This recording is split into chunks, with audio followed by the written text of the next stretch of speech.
पटना में विपक्षी पार्टियों की पहली बैठक खत्म हो गई है। करीब 2.5 घंटे चली बैठक में 15 पार्टियों के नेता मौजूद रहे। विपक्षी एकता की दूसरी बैठक शिमला में होगी। ये बैठक 10 से 12 जुलाई के बीच हो सकती है। इधर आम आदमी पार्टी ने कहा कि अध्यादेश पर कांग्रेस अपना रुख साफ करे, नहीं तो उसके साथ किसी बैठक में शामिल नहीं होंगे। पार्टियों की संयुक्त प्रेस कॉन्फ्रेंस में नीतीश कुमार ने कहा कि एक साथ चलने की बात हुई है, एक साथ चुनाव लड़ने की सहमति बन गई है।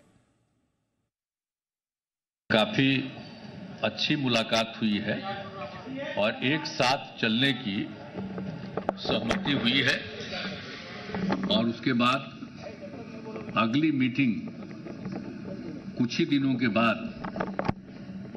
सब पार्टियों की एक और की जाएगी ताकि उसमें आगे का जो कुछ भी होता है,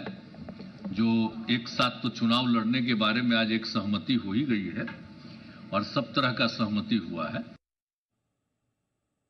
इस बैठक पर डिटेल जानकारी लेकर हमारे साथ जुड़ रहे हैं हमारे संवाददाता बलराम पांडे। बलराम, क्या इस मीटिंग में विपक्ष कोई आम सहमति बनाने में कामयाब हो पाया है?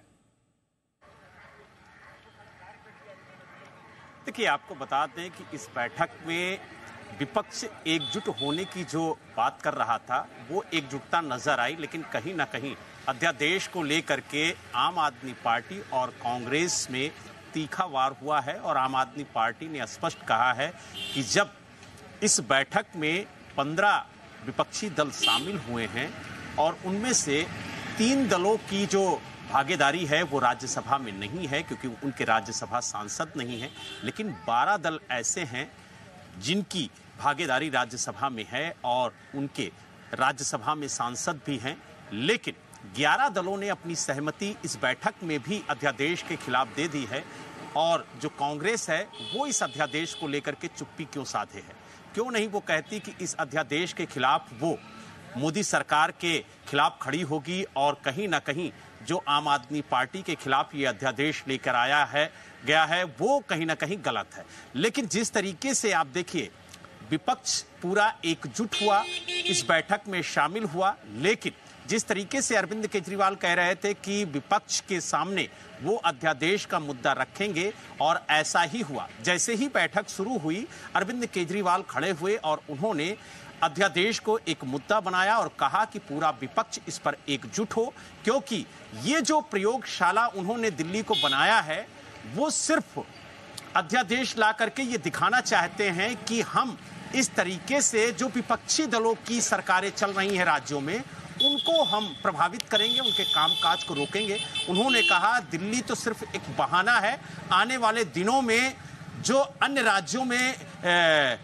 बिना बीजेपी की सरकारें चल रही हैं वहां पर उनके कामकाज को भी प्रभावित किया जाएगा। हालांकि जब इस बैठक में विपक्षी दलों ने सहमति अध्यादेश पर जारी की तो कांग्रेस चुप्पी साधे हुए थी और जो कांग्रेस के राष्ट्रीय अध्यक्ष हैं मल्लिकार्जुन खड़गे, उन्होंने कहा कि ये मुद्दा सदन का है, इसे सदन में उठाया जाए और हर जगह एक ही मुद्दा उठाना उचित नहीं है। तो कहीं ना कहीं कांग्रेस अध्यादेश को लेकर के चुप रही। यही वजह है कि जो साझा प्रेस वार्ता हुई उसमें भी अरविंद केजरीवाल शामिल नहीं हुए और वो सीधे दिल्ली के लिए रवाना हो गए। तो कहीं ना कहीं अब जो